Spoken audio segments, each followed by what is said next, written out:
안녕하세요. 김쌤 영어 김쌤 코치입니다. 오늘 포스팅 제목은 제대로 영어 듣는 방법, 제대로 영어 듣는 방법입니다. 이해를 돕기 위해 김쌤이 직접 육성으로 낭독해 드립니다. 자세히 듣고 좋은 결과 있길 바랍니다. 그럼 낭독해 드리도록 하겠습니다. 영어 듣기 평가 시험을 볼 때 어떻게 해야 합니까? 어떻게 해야 잘 들립니까? 네이티브와 갑작스럽게 대화를 나눠야 합니다. 이 두근두근 떨리는 심장을 어떻게 해야 합니까?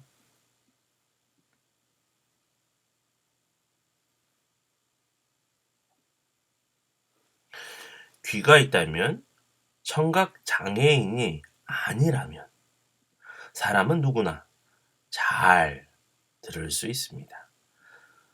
상대방이 박쥐처럼 초음파를 내는 것도 아니고 대포 소리처럼 너무 커서 고막을 찢어버리지도 않는다면 말입니다.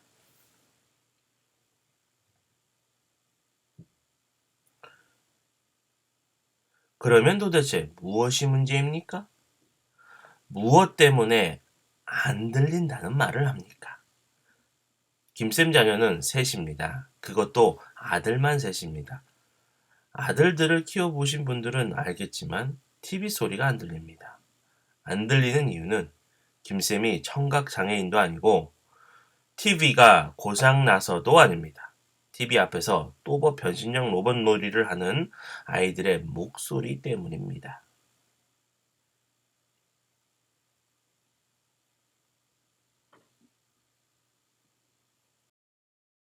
이것을 어떻게 영어 듣기에 적용할 수 있습니까? 누가 아이들처럼 떠들기라도 한다는 말입니까? 네, 그렇습니다. 정말 진지하게 열심히 떠듭니다. 그 떠드는 자는 바로 우리의 두뇌입니다.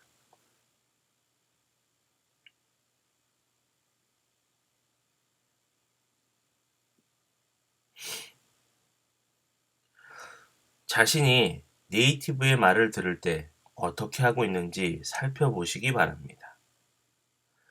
들리는 말의 단어를 국어로 바꾸어 듣습니까? 한국어로 바꾼 영어 단어는 국어 어순으로 재배열하거나 이해하고자 문법을 적용하는 것과 같은 생각을 해야만 이해할 수 있게 됩니다. 그런데 이 작업은 TV 앞에서 떠드는 아이들과 같은 효과를 일으킵니다. 왜 그러합니까?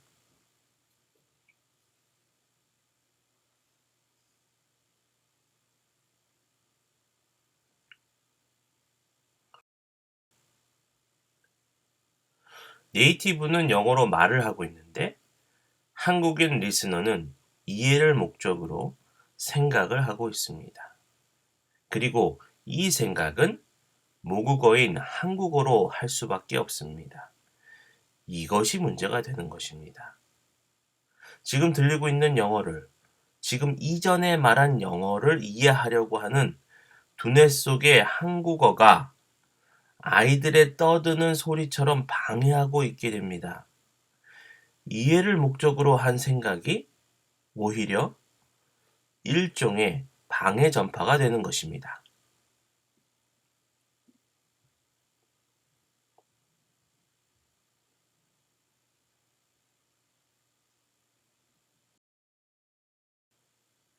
이 현상에 대해 더 자세히 설명을 드리자면, 듣는 것은 귀로, 말하는 것은 입으로 합니다.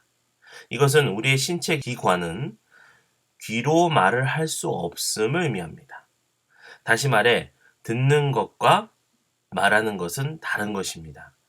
그런데 들리는 네이티브의 영어 음성을 한국어로 바꾸거나 그 외 여타 분석하는 것은 듣는 것입니까? 말하는 것입니까?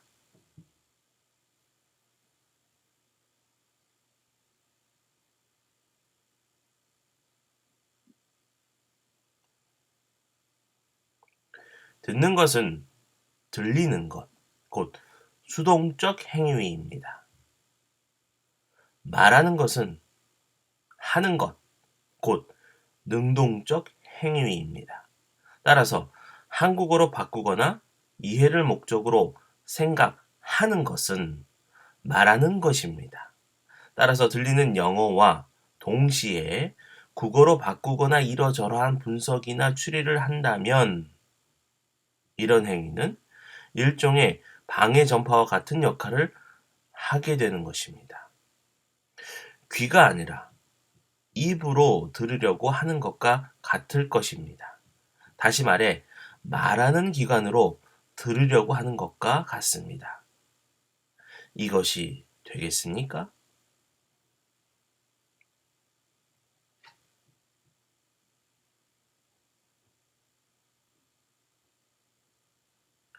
지금까지 영어가 안 들린 분들은 자신을 용서해야 합니다. 왜 그렇습니까? 이해를 목적으로 생각하는 행위는 말하는 행위와 같다 했습니다. 따라서 이렇게 생각하여 들으려고 한 것은 입으로 들으려 한 것과 같기 때문입니다.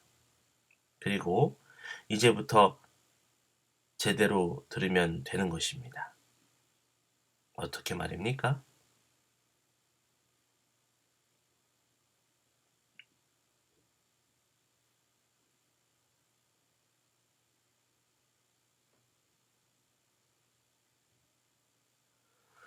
설명은 이해를 하게 만드는 것이지 느끼게 할 수는 없습니다.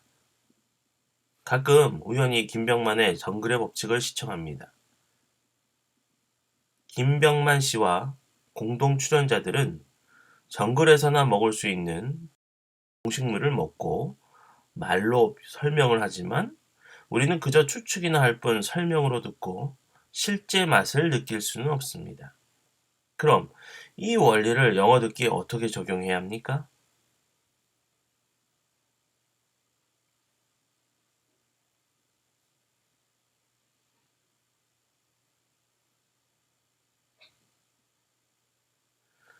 설탕은 우리의 신경계가 무조건 반사에 의해 저절로 단맛을 느끼는 반면 언어는 그렇지 않습니다. 강아지에게 밥을 줄 때마다 종을 치면 그 강아지는 나중에는 종소리만 들어도 침을 흘립니다. 그러나 모든 개가 종소리를 듣고 배고픔을 느끼는 것이 아니듯이 우리의 청각기관은 같은 소리에 같은 것을 느끼지 못합니다. 음성에 대한 전달하는 느낌은 무조건 반사가 아닌 조건 반사이기 때문입니다. 그러면 어떻게 해야 합니까?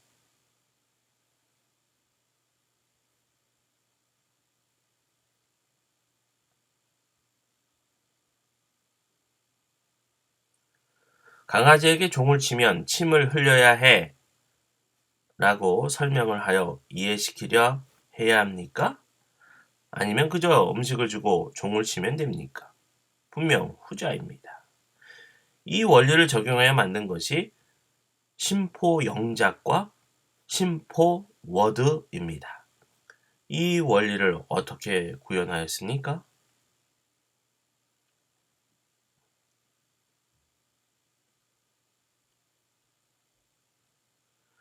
심포 영작과 심포 워드에는 영어 학습 프로그램인데도 불구하고 알파벳이 하나도 없습니다. 왜 그러합니까? 문자는 기호일 뿐입니다. 음성을 표시한 것이지 음성 자체가 아닙니다.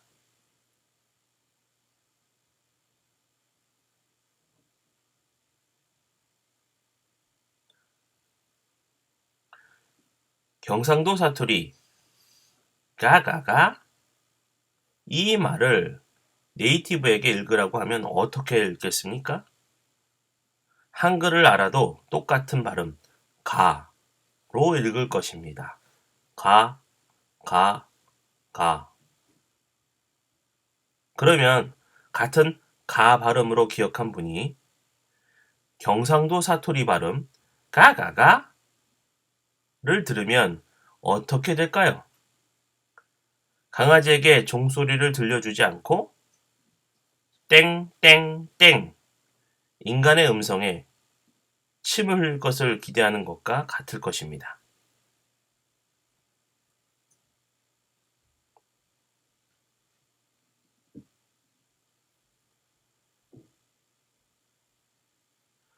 따라서 신포영작 특별반 프로그램에는 알파벳이 없습니다.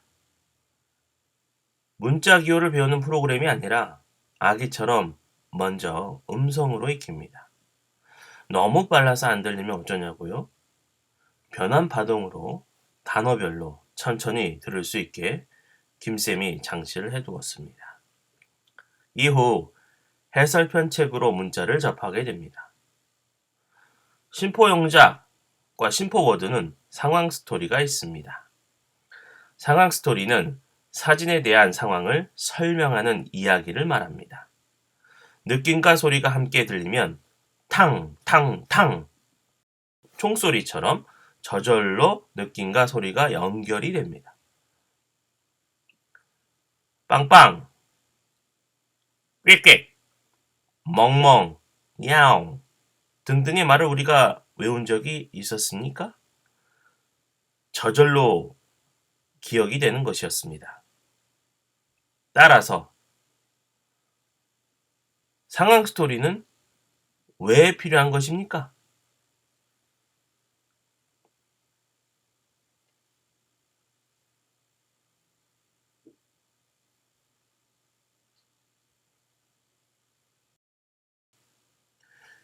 인간은 같은 사진을 보고 같은 느낌을 가지지도 않을 뿐만 아니라 같은 말로 표현하지도 않기 때문입니다. 그래서 사진만 가지고는 김쌤이 무슨 느낌을 영어로 표현하라고 하는지 알기가 어려울 수 있습니다. 그래서 사진에 대한 상황 스토리가 반드시 있어야 하는 것입니다.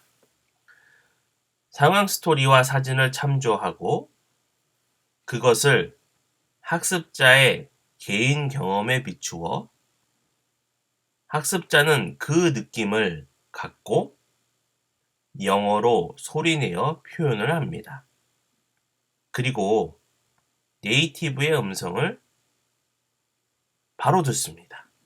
이때 저절로 학습자의 심포에 네이티브의 음성이 종소리처럼 강아지에게 들려드리는 종소리처럼 저절로 기억이 되게 됩니다. 억지로 외우는 것이 아닙니다. 그런데 이런 질문을 합니다. 저는 영어로 표현을 못하는데요. 어떻게 표현을 하죠?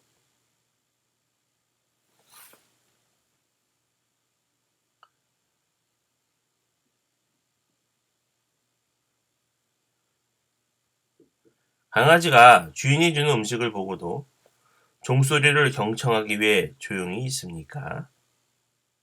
강아지는 먹을 음식에 신나서 멍멍멍 짖습니다. 빨리 주지 않으면 심지어 으르렁 거리기도 합니다.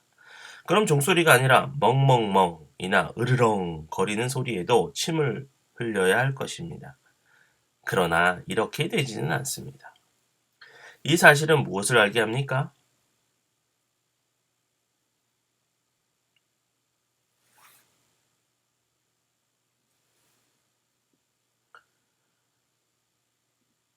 아기가 응애 하고 태어나면 자신의 모든 표현을 울음으로 하고 옹알이를 하는 유아 때는 모든 것을 따따따와 같은 옹알이로 표현합니다.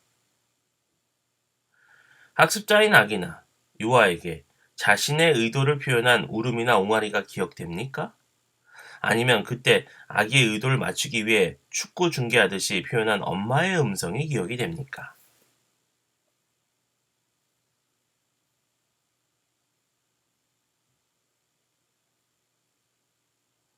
어린 시절 즐겨보던 만화 영화를 떠올려 봅시다. 미래소년 코난 주제가가 생각납니까? 푸른 바다 저 멀리 새 희망이 넘실거린다. 이 노래의 목소리가 어린 시절에 자신의 목소리로 기억이 납니까? 아니면 그 당시 가수의 목소리로 기억이 납니까? 30여 년 전에 주현미의 비 내리는 영동교는 어떻습니까? 밤비 내리는 영동교를 홀로 걷는 이 마음. 김쌤 노래 잘 못 부르는데요. 자, 누구 목소리로 기억되었습니까? 이 모든 사실은 무엇을 알게 합니까?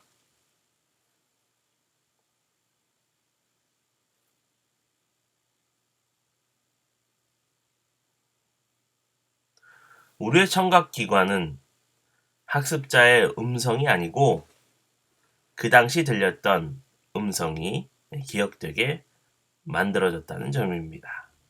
따라서 학습자는 자신의 음성, 다시 말해 영어로 표현한 것이 틀려도 아무 상관이 없다는 점입니다. 그 당시 들리는 네이티브의 음성이 심포에 자동으로 기억되기 때문입니다.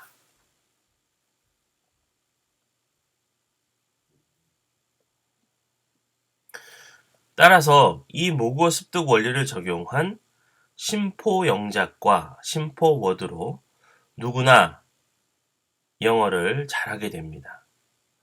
그러면 심포 영작과 심포 워드를 하고 싶은 분은 어떻게 해야 합니까? 김쌤 영어 네이버 카페로 오시기 바랍니다. 김쌤 코치인 제가 친절하게 안내해 드릴 것입니다. 시청하시느라 수고하셨습니다. 저는 김쌤이었습니다.